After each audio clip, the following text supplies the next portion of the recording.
hawaasni yuunivarsiitii Dambidolloo hojii amma ammaatti hojjetameef galateeffachaa kanaafis ammoo mootummaadhaaf akkas jechuun dhaamsa dhaame.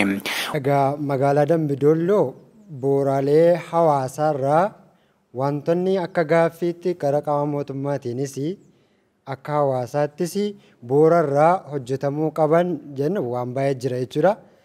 Egaa gaaffii yeroo hedduu gaafatamaa ture keessaa aspaaltiin tokko ture sun hojjetamee jira waan gaariidha. Sana taansee yuunivarsiitiin illee gaaffii biraa ture sunillee hojjetamee jira. Eerpoortiin illee gaaffii ture hojjetamee jira garuu hojii hojjechaa hin jiru.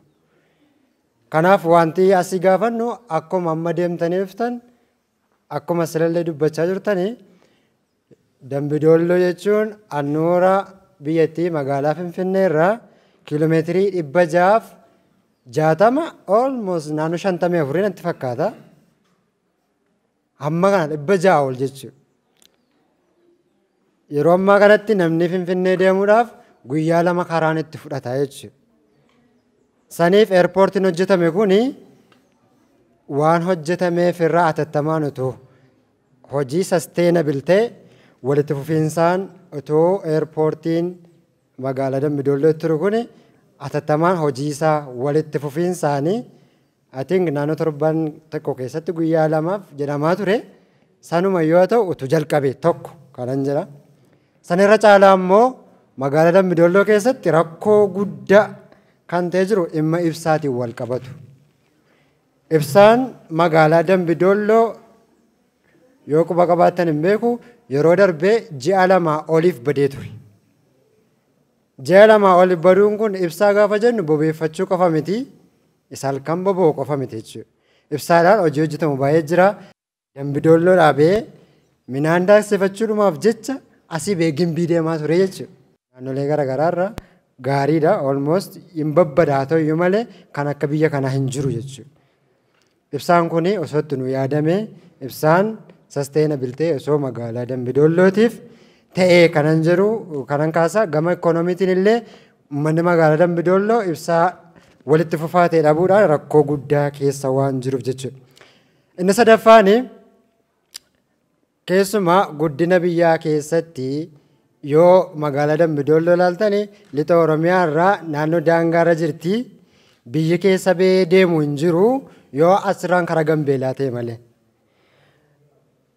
Fakkeenyaaf oomisha bunaatiin godina Qellem Wallaggaa baay'ee beekamtuudha. Oomisha bunaa kana keessatti immoo aanaan hedduu buna oomishuudhaan beekamu aanaa Anfilloo jedhama. Aanaan Anfilloo kun ammoo yoo ilaaltanii namni miillaan deema kiiloomeetirii 42 magaalaa Dambidolloo irra miillaan kan namni deemu jechuudha.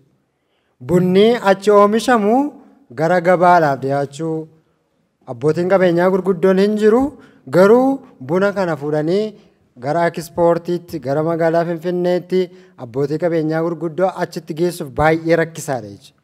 Qonnaan bulaan illee oomishe kana gara magaalaatti fidatee galii guddaa argatee guddina dhuunfaa isaatiifis gross domestic product akka biyyaatiifis gumaacha bahachuu inni silaa qabu hambisee jira. Kanaaf daandiin aspaaltii Dambidolloof muggii achi immoo darbee Gambeelaa sun osoo itti nu yaadamee atattamaan hojjetamee jira.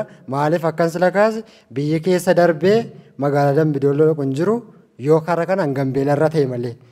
Suni daandiin aspaaltii sana osoo itti nuuf hojjetamee jabaatamee jira. Inni biraan egaa akka mooraa yuunivarsiitiitti akkuma beektan egaa yuunivarsiitiin Dambidolloo 4th generationidha. Kanaaf hojiilee hedduu hojjechuudhaaf karoorfatee jira. Sanneen keessaa hojiin mana bultii yookaas lafni barsiisotaaf yaadame sun jira.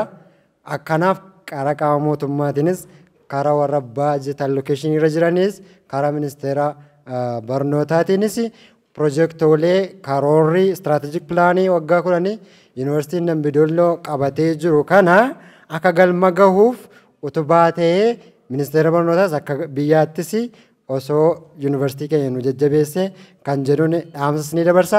Keessumaa egaa qabxiilee sana sadan qaama ilaallatu sana biraan osoo nuuf geessani dhimma ibsaa dhimma eerpoortiitii fi dhimma daandii muggii Dambidolloo akkasumas Dambidolloof Gambeela sana otootti nu yaadame baay'ee kanan kaasuu barbaada. Galatooma. Wirtuu miidiyaanis magaalaa Finfinnee irraa achitti argamuun sirnoota kana qindeessee jira. Ani Lalisaa Alamuun ture.